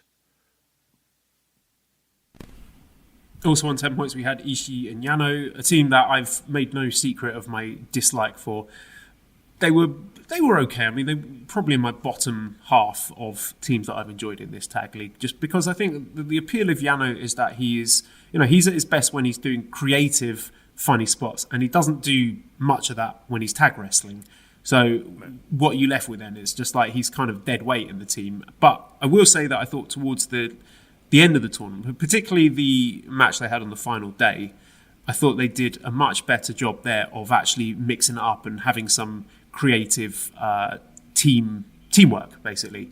Chaining their attacks together where Ishii and Yano's moves complemented each other rather than being looking like, as I said before, two singles wrestlers in there. They've won my award for most fast forward. I probably watched more Ishii Yano matches at double speed and in some cases triple speed than just about anybody else. Not only were there matches there, like there was nothing got me juiced up to say, all right, let me stop and watch this. Right, nothing got me excited. I'm surprised they wound up with 10 points, actually. To me, or is it 10 or 12 that they wind up with? Just being in the middle of the pack. I thought they would definitely be lower. But yeah, they win the award for fast. What's that? Former tag team champions. Yeah. Okay. I look, I'm sorry. I got it. I mean, like I had all the options in the world at my fingertips sitting in the fucking house for 2 weeks. I was not wasting a moment on Tomohiro Ishii and Toru Yano tag team. Well, the other Chaos team of Goto Yoshihashi, they got 10 points. I think they were far and away the superior Chaos team. Just really enjoyable seeing this new lease of life Yoshihashi's got, and just as the kind of fiery underdog babyface team complemented each other really well, I think. Yep. But that's to me, that's as shocking to say this. That's all on Yoshihashi. Like, it felt like he was the interesting component of this. And that's, that's his 2020, where he's been able to be a guy that, and with a new lease on life and a little bit more interest and a little bit more of a, I don't want to say passion, but you can get behind the guy at least. Like Hiroki Goto, what are you getting behind at this point? Big dad energy. Okay, I'll stick with Yoshihashi for the time being. But think about what we're saying though. I mean, comparing the two teams, Yoshihashi is the bright spotlight in all of this, right? Even Ishii just felt like, okay, we get it, and I just Yoshihashi, of the four guys, Yoshihashi is the bright light. Whew. Fast forward. Come on. All right, the other team that got 10 points were Khan on the Cobb, the Empire team with Jeff Cobb and Great O'Khan, which you spoke with your admiration. I enjoyed them as well a lot, even though O'Khan is not a huge dude. I think he just carries himself. There's sort of a menacing physicality about him that just complements what Cobb does as well, and I've just really enjoyed them together. And even though they are nominally heels, they don't cheat, which has been, I think, made for them have been an interesting addition to the tournament to differentiate themselves from the Bullet Club teams. And so we've got a couple of questions here about them. So JM says, how do you feel about Cobb as Shingo's potential challenger? Because Cobb did manage to pin Shingo at the end of the tournament.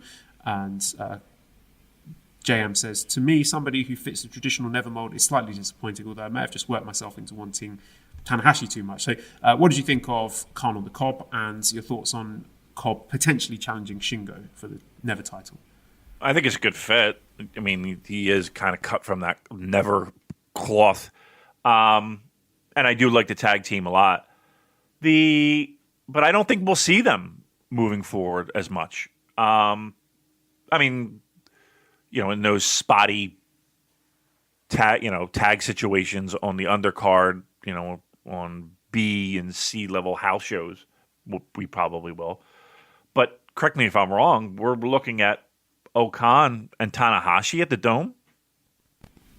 Yeah, I'm not sure where that's come from, actually. Well, actually, I mean, on the topic, what did you think of O'Khan in this tournament? Good, not great. I like the presence more than the execution. I don't know.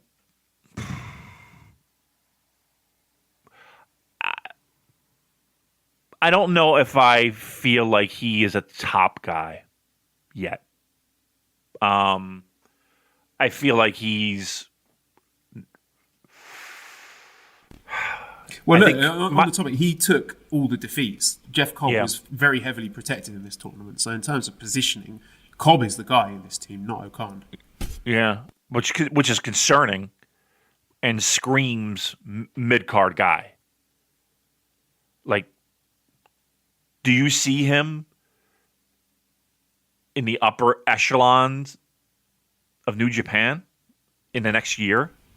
No. I see him in the mid. I see him with the Gotos and the Ishis and the Yanos, and that's where I kind of see him muddling around.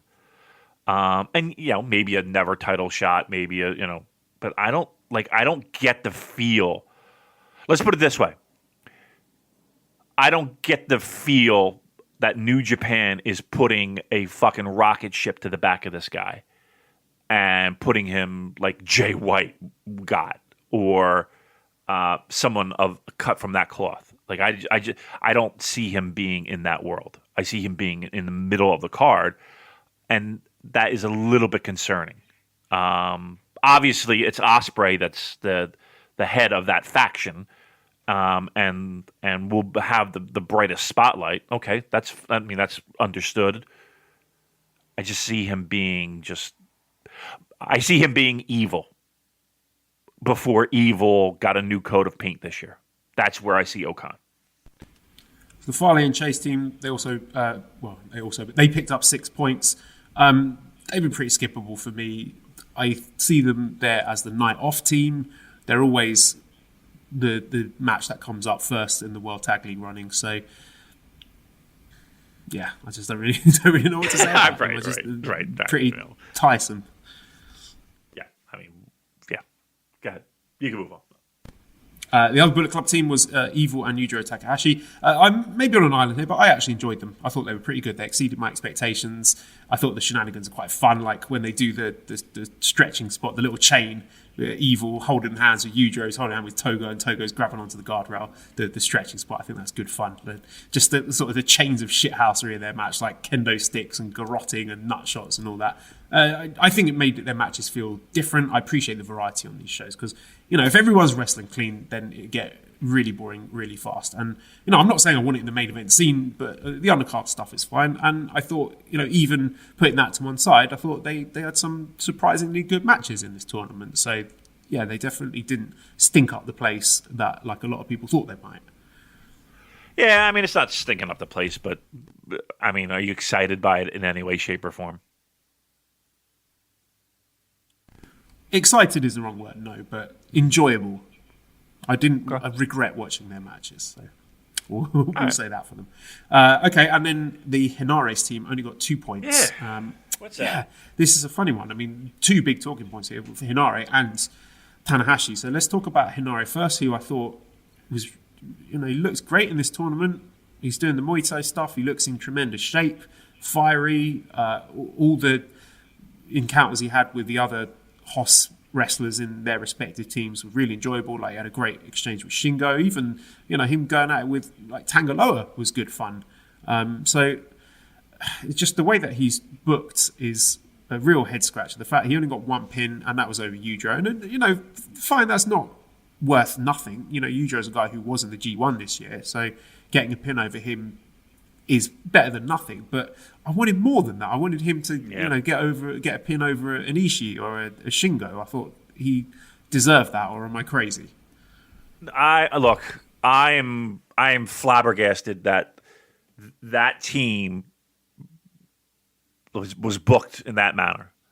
Like, that's if there's a head scratcher for me, it's that. Now I understand that maybe you can make the argument of, well, Henare wasn't in Japan for a long time, so he's a little rusty and blah, blah, blah.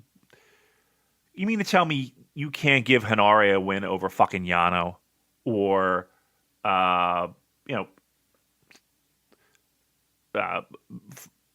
evil, maybe not evil, but Yujiro or Yoshihashi or I just... When is this guy going to get a fucking break? He's had, like, one of the most just bad luck careers in New Japan. He just gets fucking lapped. And Young Lion's on his tail, ready to take, like, when is this guy going to get a fucking something good to have happen? And he's in the ring with Hiroshi Tanahashi. You would think that he wouldn't get sucked down in that story of Tanahashi kind of losing his groove. Here's a guy who... Can you imagine 2020 and the win-loss record for Hiroshi Tanahashi? Could you have predicted that? Yeah, that's the next big talking point. So Jeff says, is Tana really being dadded out already, or is this part of a drawn-out angle? And Politicon says, does a heel turn make sense for Tanahashi at this point in his career? I don't think a heel turn is on the cards, but it's so strange that we're at this point and I can't see a clear direction for Wrestle Kingdom. And I'm not ready to go with what Meltzer said about it being promotional malpractice, but he is a guy who I think has got to be on the ballot for unsung, because he is still really, really good. Like, still one of the best wrestlers in the company in the ring. But the whole year has just been putting over everyone. Putting over Chris Jericho, putting over Dangerous Tekkers, putting over people in the G1 like Sonata, even putting over Goto in the G1. And in this World Tag League, putting over everyone. The team only got 2 frigging points. So he has just lost everything this year. Every single significant match he's been in, he's lost. And it makes me wonder why. Because he can still go. He can still put on a brilliant match. I mean, look at the great match he had with Naito on night 2 of the G1. That's going to be in the mix for match of the year. I thought it was outstanding.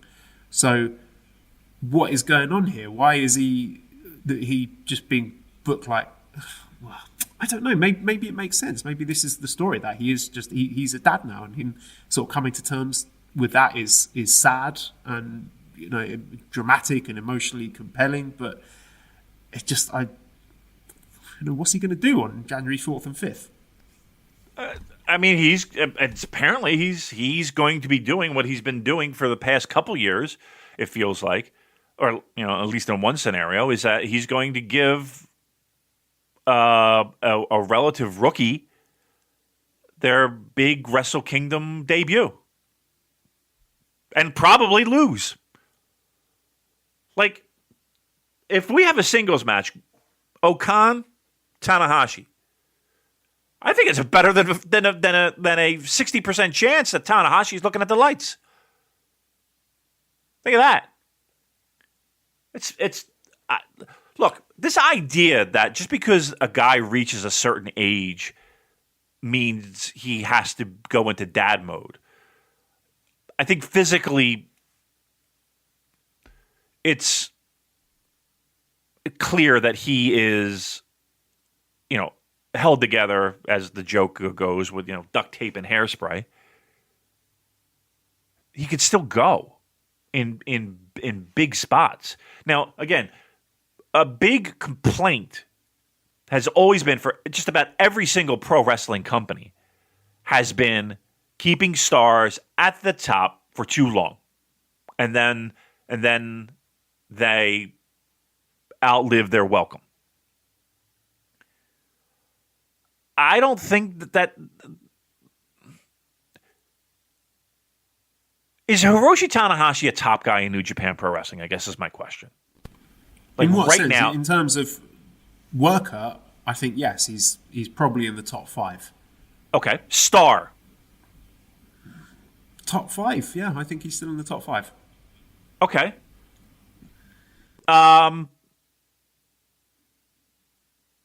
Why is he having a year that he's having? That's the question, isn't it? I mean, I think that New Japan have earned enough goodwill with me where I will let the story play out, as the expression goes. But I can't see what would be a satisfying payoff to this story. You know, where does it end? What's the moment where we go, yeah, it all makes sense. That was brilliant. You know, right. Is it him teaming up with Ibushi again and winning the tag titles? Is it him managing to get a win over, I don't know, Okan, for the sake of argument? Is it, you know, is he going to have one last crack at the IWGP heavyweight title? You know, where does this go? Like, I think you've gone too far. Like, what would be the point, though? Like you're not, like, okay, so you're going to give him one last shine. It's too late, isn't it? You've gone too far with him. That's what I'm saying. Like, there's nowhere else to go but down, because even if you try to build it back up, why?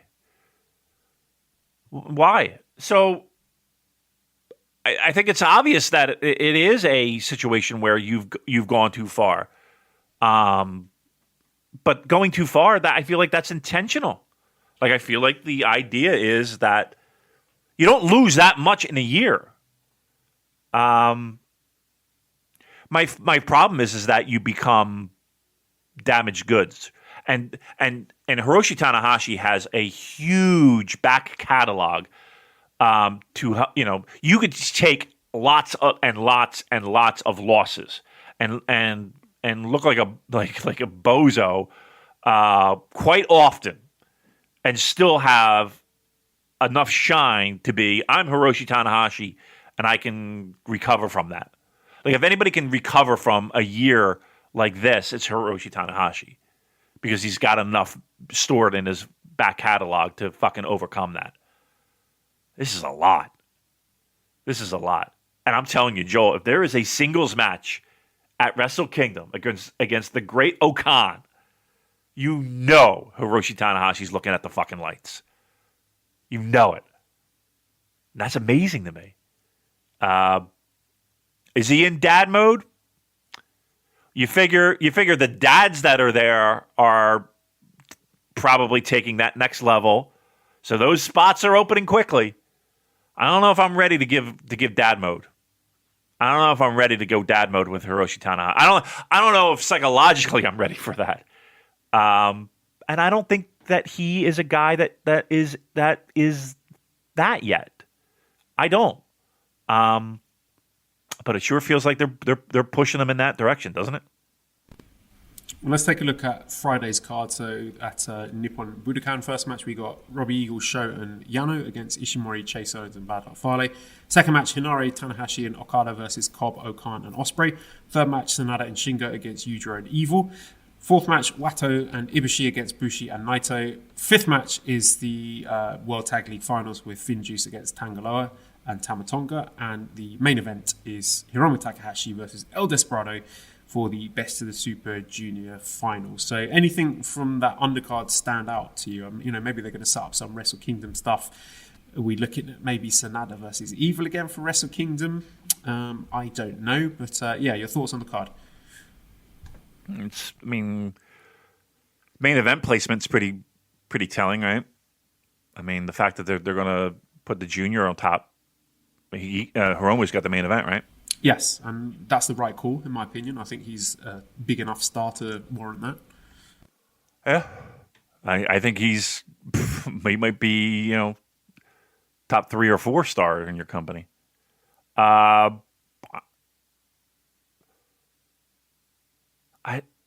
If they are building stuff, and you would think that they would be during this show, is there a lot that's really standing out to you that's, dare I say, Wrestle Kingdom worthy? Aside from, your finals and, setting up your junior heavyweight. It was stuff like, is that potentially Evil versus Sanada, Okan versus Tanahashi, Cobb versus Shingo, even Okada versus Ospreay.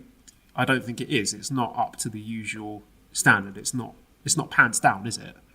No, it's not. And that's a problem. Because I'll tell you what, Joel. I mean, I feel like this 2 weeks I've spent more time texting than I've done just about any other time in the past 2 years. I'm not a texter. I don't like to text. But I can't tell you how many people have hand-waved a lot of New Japan this year. And one of the biggest things that I hear is how uninterested they are with the Wrestle Kingdom build and the projected path of what these shows are going to look like. Like, do you think there's buzz for this? Do you think that there in the pro wrestling community and fandom that Wrestle Kingdom has a buzz as we sit here at 8:00 on the 8th of December? I mean, I know that we have a little bit of time to kind of get the juices flowing, but I mean, I don't feel it. And I don't see anything on the horizon that makes me raise that excitement level. And that might just be a 2020 malaise. Or is there a significant problem here? I don't feel the buzz. I'm not feeling, I wish I was going this year. I think a lot of that is the main event scene. People are quite rightly, I think, put off by the booking of that, with Ibushi losing the briefcase and then immediately being reinserted into the title picture and doing another double dome thing. So it's just getting to the point where it makes sense financially to run the double dome, but creatively it's not great, is it? And I just think that just given everything that's happened with COVID, that 2020, including Wrestle Kingdom 15, is going to be a bit off. But I think there's reason to be optimistic beyond that. And I think it will be a good show. I think it will be a very good show. I think the matches will deliver and we'll be raving about the show when it's finished, but it's not on paper, it's not mouth-watering stuff. Does that put a lot of pressure on the workers? Like, yeah, you know, they have to, for this show to be considered a success, and I'll put that in air quotes. Do these wrestlers have to go out there and really outkick the coverage, given what is laid in front of them when it comes to sexiness of a pro wrestling card? Yeah, absolutely. Yeah. And I think that applies to any Wrestle Kingdom. I think anyone on that stage in the Tokyo Dome, the biggest show of the year, given a big match, should be doing everything they can to make it a memorable one. But extra this year. They've got to put some extra sauce on it. Yeah. I'm worried. I'm not going to lie. I'm worried. The stuff on top. I mean, if we go over that heavyweight championship thing, that's okay. We got Naito, Ibushi, which should be good. I feel like we've seen it a lot. Okay. And then we got a winner with Jay White. I think Ospreay and Okada will be pretty great. Techers, are we saying Finlay and Juice? Mm-hmm. That could be very good. Hiromu Ishimori, we know they can deliver because they've had brilliant matches before. Yes, I don't know if I'm excited for it. No, are you excited for that? Twice already this year. Feels like it since the summer. I don't know if I'm excited for it. Give me excitement. What are you excited to see, Joel? I don't know. I don't want to litigate the Wrestle Kingdom card yet. Let's wait until we've actually got a card to look at, because we're running 2 hours here and Mally's going to start getting annoyed with me. So can we? Well, just quickly give me your prediction. Sarah says on a scale of 1 to 10, how likely is it that Desperado actually beats Hiromu? So your picks for both of those finals, please. Definitely, it's Hiromu. I would be shocked. I would give it a 1 for Despy winning. But I wouldn't have a problem with it. But I'll give it a 1, and I think we're seeing David Finlay and Juice Robinson, and I think I'm pretty solid in that prediction. And then also coming up on Saturday, December 12th, we're going to have the Super J Cup. So we've got Clark Connors facing Chris Bay, ACH against TJP, Ray Horus against Blake Christian, El Phantasmo against Leo Rush. So you wanted to gush about the hype video from Leo Rush. That was fucking awesome. And if Leo Rush did that out of his own pocket. He did, yeah. He wrote it, produced it, directed it himself. Fucking outstanding. Absolutely fucking outstanding. I loved it. I loved every second of it. I thought it was one of the best hype videos for a pro wrestler making a debut ever. I thought it was well done. I thought it was well created. I think the ring outfit looks fucking amazing. Yeah, I loved it. I watched that video at least 3 or 4 times. I love the look. I love the feel. I thought it was an outstanding job. And if that came out of his own pocket, I can't give you a high enough mark. Excellent job. And here's what it did. It gave me excitement. It got me hyped to see him. So I'm all in on that one. That was a great job. Do you think he gets past El Phantasmo in the first round, though? Because a lot of people think El Phantasmo is the favourite for this and will go on to maybe have a match at Wrestle Kingdom. But I'm not so sure now. I mean, I think El Phantasmo is the guy who has the tenure. If they're going to bring over anybody, it would be him. But it is a platform. Match, wouldn't it? Like, just hypothetically, if January 5th or January 4th, would be Hiromu against Leo Rush, I think that's a sexy match. Yeah, I do too. I would be surprised though if it's not El Phantasmo. But again, stranger things have happened. Do you want to do? Should we do brackets? Should we do our picks for that? The Super J Cup? Yeah. Yeah, why not? All right, let's we'll try and do this briefly then. Clark Connors against Chris Bay. I pick Clark Connors there. Clark Connors, yes. ACH versus TJP. I'm going ACH. ACH has no problem lying down to people. I might go TJP. Okay, then my semi-final will be Clark Connors versus ACH, and I will pick ACH again for that. So I'm having ACH going through to the final. I'll have Clark Connors go to the final. Clark Connors beating TJP. Spicy. Okay. Yes. And then the other side of the bracket, we've got Ray Horace against Blake Christian. That one is difficult to pick. I would lean towards Blake Christian just because he's been doing more stuff with them on Strong. I think he's a really good wrestler as well. Yep. I'm same boat. Go ahead. And then El Phantasmo against Leo Rush. So hard to pick. It's so hard. I want to say Leo Rush. My heart says Leo Rush. My head says El Phantasmo. So I'll say El Phantasmo there. El Phantasmo, yeah. And then El Phantasmo against Blake Christian. El Phantasmo.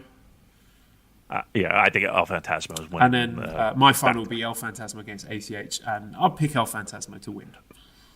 Me too. So that was easy.